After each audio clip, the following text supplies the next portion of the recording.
policiers comme militaires. J'ai reçu pas mal de messages. La dernière fois que j'ai publié une information d'un policier qui est mort en allant à son boulot, le policier à qui sa hiérarchie a remis 15 000 francs. 15 000 francs. Les lignes ont bougé. Les parents de cette victime ont contacté après la publication. Une délégation est venue, ils ont été reçus et puis après la hiérarchie a accepté de prendre tout en charge, notamment le cercueil et puis les conditions d'inhumation de leur fils. Ils m'ont envoyé les remerciements. Mais dans la foulée, j'ai eu plein d'autres messages de certains policiers que je vais vous lire ici, militaires, sur les conditions lorsque il y a parfois ces genres de cas malheureux qui arrivent. On a par exemple un compatriote qui m'a écrit ceci. Je me permets de passer par ce canal pour vous exposer un problème malheureux. Nous enterrons le sergent-chef de police ce week-end dans sa localité. C'est un sergent-chef de police. Rien de spécial, si ce n'est les circonstances de son décès. Un malaise, en fait, un AVC le 31 décembre, puis un court coma, et décès quelques jours plus tard. Précédemment en service à la DSR. La DSR, c'est ceux qui sont souvent dans les rues. Le sergent-chef a été affecté à Sokodé au mois d'octobre. Arrivé, ce dernier n'a pas pu se loger dans la ville, ce qui l'a amené à squatter les locaux du commissariat. Voilà un policier, sergent-chef, qui est de la DSR, qu'on affecte à Sokodé. Et arrivé à Sokodé, il n'a pas pu trouver un logement et il squatte les locaux du commissariat. La veille de son malaise, son commissaire en ronde vient l'intimer l'ordre de libérer les lieux au plus tôt. Cette nuit-là, il ira dormir chez un de ses collègues. Le lendemain matin, il sera foudroyé par l'AVC en plein service. La police n'a pu que le faire transporter au CHR de Sokodé puis au CHR de Kara. Les dépenses de scanner, de soins ont été financées par la famille elle-même. Rien de la police. Et la suite, nous la connaissons.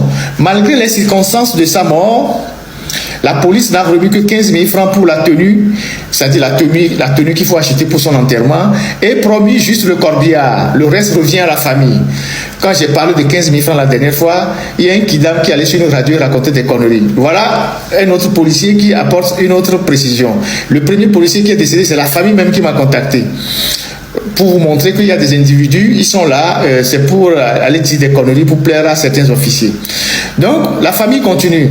Nous déplorons ce traitement pour un homme en tenue, décédé dans les conditions aussi regrettables, après un malaise sur son lieu de travail.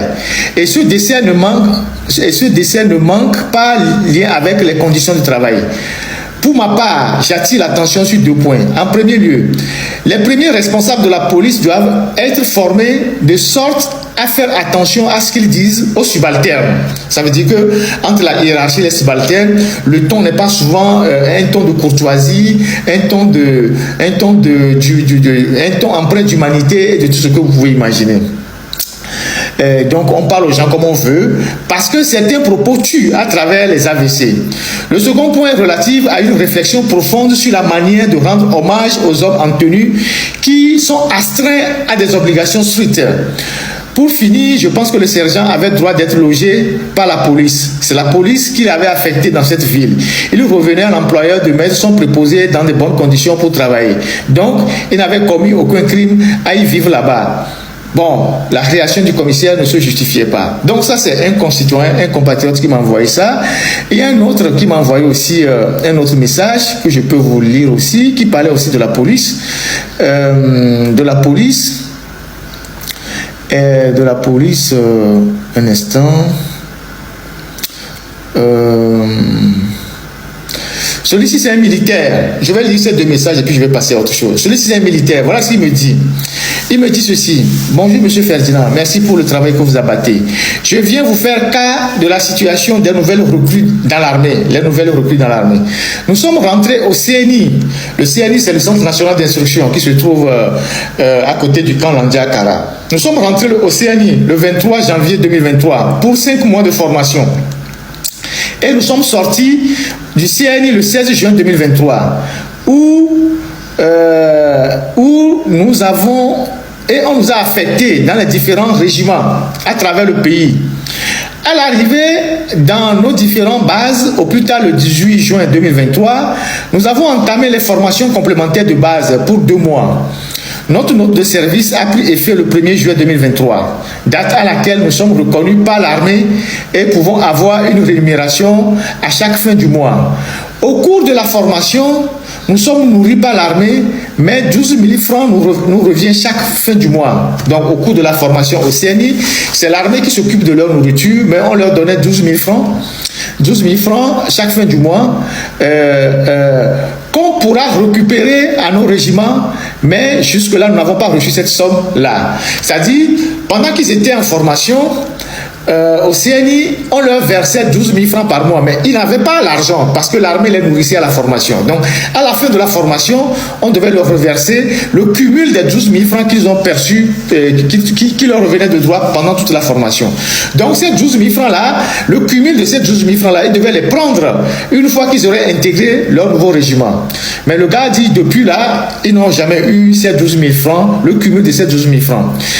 Et il continue. Nous sommes payés 72 000 francs par mois, excepté les 10 000 francs de carburant. Donc, ils sont payés 72 000 francs par mois. Donc, les nouvelles recrues qui ont regagné leur base, les régiments, ils sont payés à 72 000 francs par mois, plus 10 000 francs de carburant.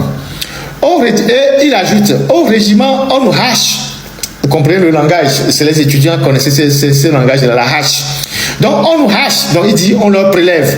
Donc, sur les 72 000 francs, on leur prélève 20 000 par mois depuis septembre 2023, sous prétexte qu'on entrera en possession de nos biens après 1 an de service. Mais plutôt, nous allons basculer 2 ans pour rien. Donc, depuis 2 ans, on leur perçoit sur les 72 000, on leur prend 20 000. Non, sur les 82 000, parce qu'ils prennent 72 000 plus 10 000. Donc, on leur perçoit, on leur prélève 20 000 francs par mois et ils ne reçoivent que 60 000 francs chaque fin du mois. Le problème dans l'armée, c'est que quand tu réclames, c'est la tôle. Tu vas finir ta carrière. Moindre faute, c'est la tôle. Ça peut finir par une exclusion définitive. Le treillis se vend à 20 000 le complet. Donc, ils achètent le treillis à 20 000 francs le complet. Les rangers, les prix sont variables en fonction de la qualité, les chaussures qu'ils portent. Selon le règlement militaire, nos costumes sont imputables sur le budget de l'armée. Mais c'est à nos propres moyens. Donc, il dit, selon le règlement militaire, c'est l'armée qui devait normalement leur fournir le costume. Mais là, c'est eux-mêmes qui doivent l'acheter. Le service, autre, on n'en parle pas. Pas de repos, pas de réclamation, c'est l'exécution seulement. Bref, dans l'armée, il n'y a pas de droit, c'est le devoir seulement. Vraiment, je passe par vous pour interpeller le chef de l'État. Bon, c'est le message qu'il envoie. Le ministre de la Sécurité, le chef d'état-major, pour voir ces situations. Comment tu peux vivre avec un salaire de 60 000 francs dans un pays où tout est cher? Ça, c'est le militaire qui le dit. Comment tu peux vivre avec un salaire de 60 000 francs dans un pays où tout est cher? Donc, à ce jour, c'est seulement 60 000 francs qu'on nous donne comme salaire.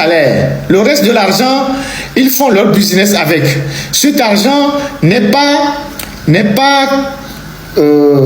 n'est pas ce qui est débloqué, mais les généraux, les colonels prennent ça pour faire leur business et quand nous voulons réclamer, ils nous envoient en tôle. On meurt de faim.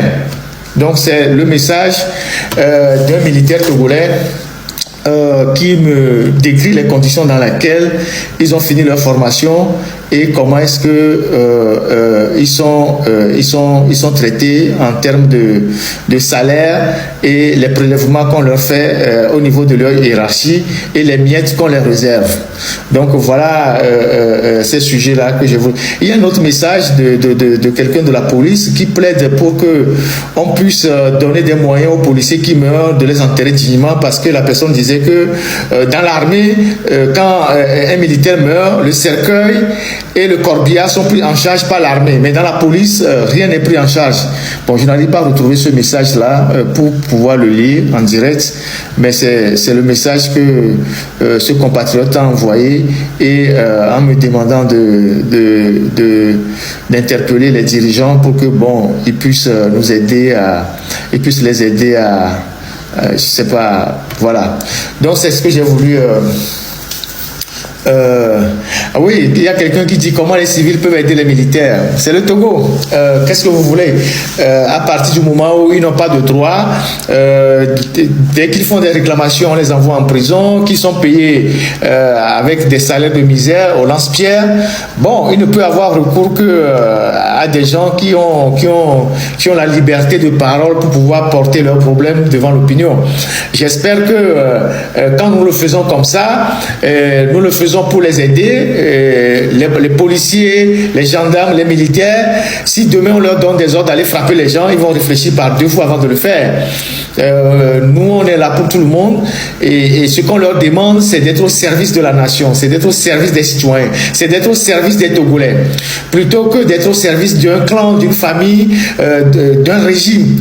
Les hommes passent, mais la nation demeure. Tout ce qu'on demande aux militaires, c'est d'être au service de la nation, au service des Togolais. C'est ça ce qu'on leur demande. Vous savez, il y a beaucoup de jeunes policiers et même des militaires qui, on envoie réprimer les gens, taper les opposants, taper les journalistes, taper les jeunes qui manifestent. Ces gens-là ne savent pas que les conditions de vie, leur salaire qu'ils ont aujourd'hui, c'est grâce à la conférence nationale qu'on a amélioré leur salaire, qu'on a amélioré un peu leur salaire. Ils ne le savent pas, beaucoup ne le savent pas, parce que les actes de la conférence nationale souveraine n'ont pas été divulgués partout, n'ont pas été divulgués partout. Non, ils ne le savent pas. Ils ne le savent pas. Ils ne savent pas que c'est avec la conférence nationale qu'on a amélioré les conditions salariales des militaires et des policiers, des gendarmes, tout ça. Qu'on a amélioré un peu leurs conditions. Parce qu'avant, ils étaient dans des situations assez difficiles. Mais pour qu'on en arrive à la conférence nationale souveraine, il a fallu que des jeunes meurent. Il a fallu que des gens aillent dans la rue. Il a fallu que des gens fassent des barricades. Il a fallu que des jeunes dans les quartiers de Baie, en tout cas dans tout Lomé, à Anéron, à Palimé, à Tapamé, à Sokodé, à Mango, à Tapaon, il a fallu que, bonjour Carole, j'espère que tu vas bien, il a fallu que des jeunes meurent pour qu'on ait la conférence nationale. Et quand on a eu la conférence nationale, à cause de ces jeunes qui se sont sacrifiés, on a amélioré vos conditions de vie et de travail. Vous les policiers, vous les militaires, vous les gendarmes, on a amélioré vos conditions de vie. Même les gens qui allaient au collège militaire avant, quand ils sortaient du collège militaire, en attendant qu'on les enrôle dans l'armée officiellement, parce qu'ils sortaient du collège militaire avec le grade de soldat de deuxième classe, ils n'avaient rien.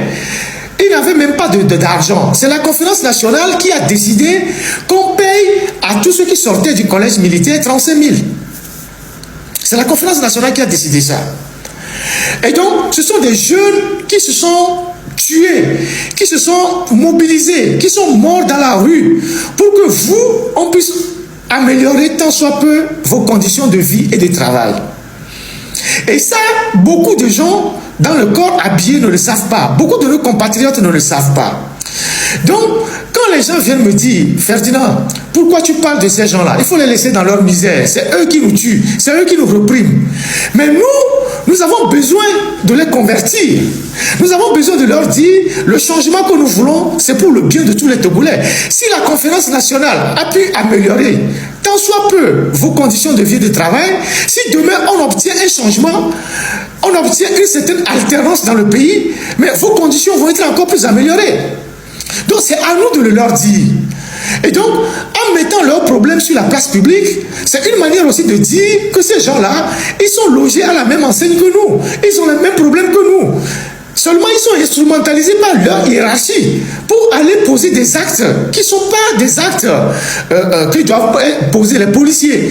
Et puis, en plus, ce n'est pas tous les policiers qui vont dans ce genre de choses. Vous savez que dans un régime de dictature, on peut même habiller des militaires en policiers pour aller réprimer les gens.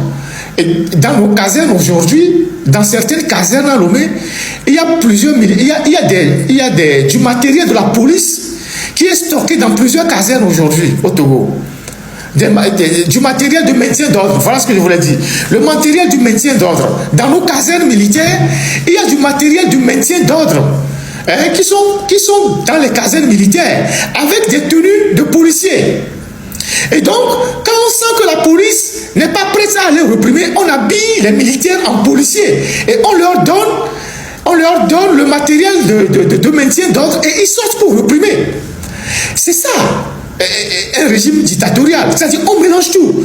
On mélange la police, l'armée, les militaires, tout ça.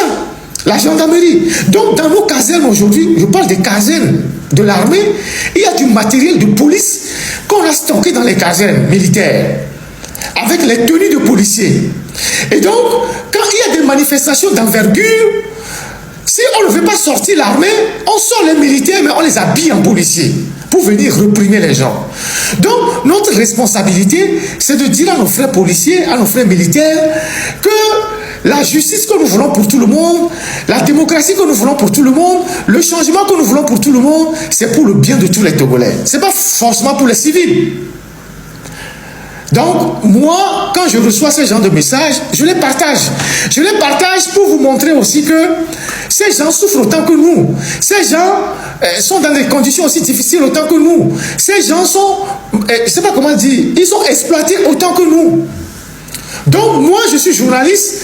Mon devoir, c'est de sortir tout ça. Vous voyez? Donc, je n'ai pas à faire la différence en disant, bon, c'est des gens qui m'ont tapé hier, c'est des gens qui m'ont traqué, donc pourquoi je parle d'eux aujourd'hui? Non, j'ai besoin d'en parler pour que l'opinion sache que ces gens aussi, ils sont logés à la même enseigne que nous. Voilà pourquoi je partage ces genres de messages. Donc, je voulais faire une précision.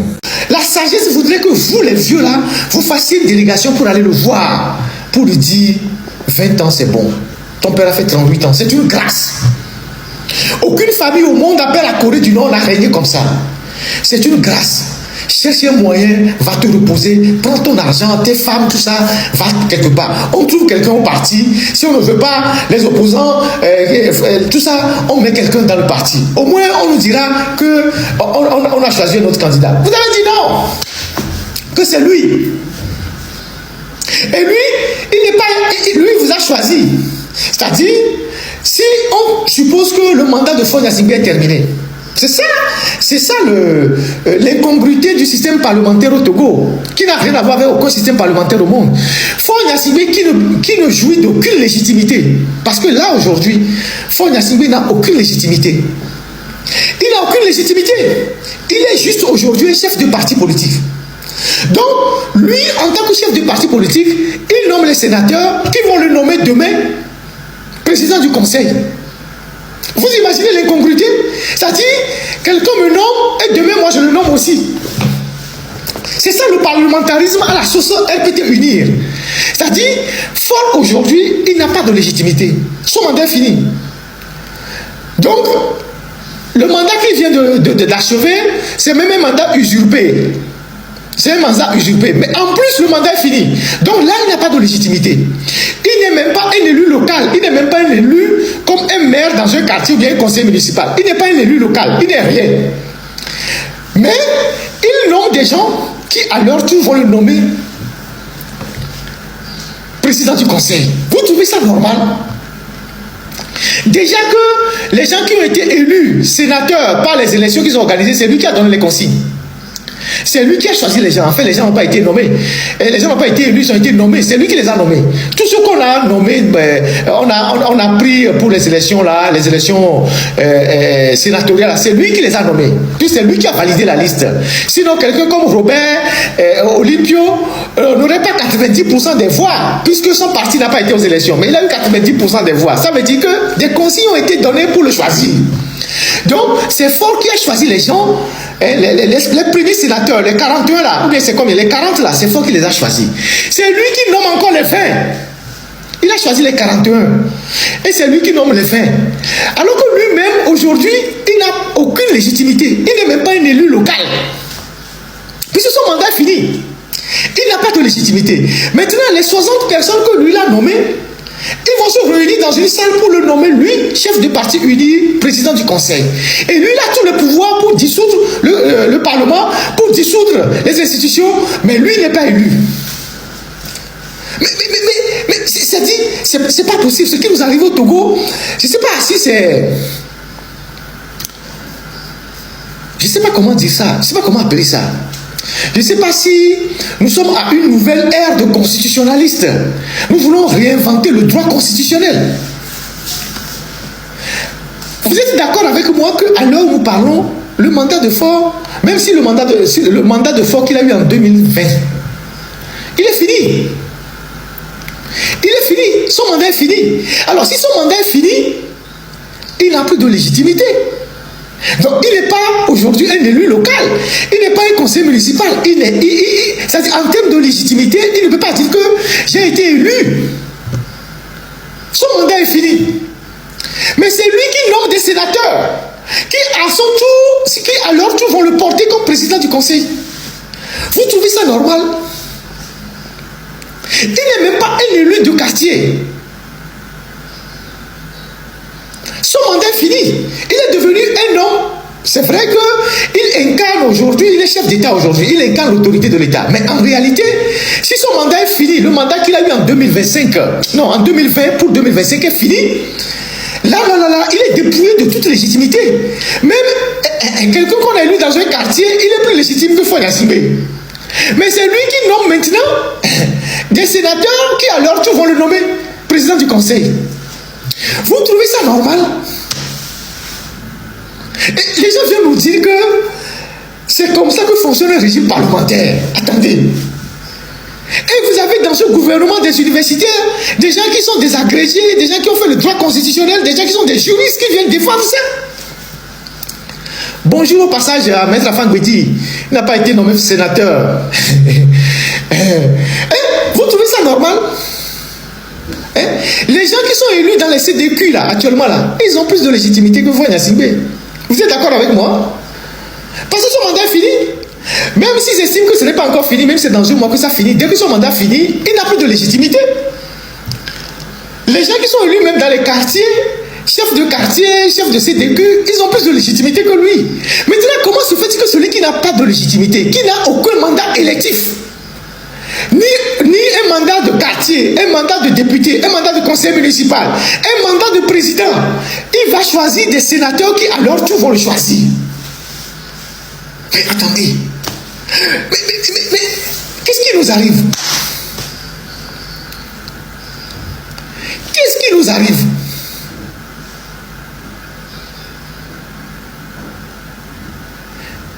Et une fois qu'il aura été choisi président du conseil, il a tout le pouvoir, il est le chef des armées, il dissout le parlement, il peut faire ci, il est le président du conseil des ministres. Mais ça sort d'où? Cette façon de faire, mais ça sort d'où? Mais il faut convoquer les constitutionnalistes, il faut convoquer les juristes. Les gens n'ont qu'à venir nous expliquer dans quel pays on applique ça. Dans quel pays on applique ça?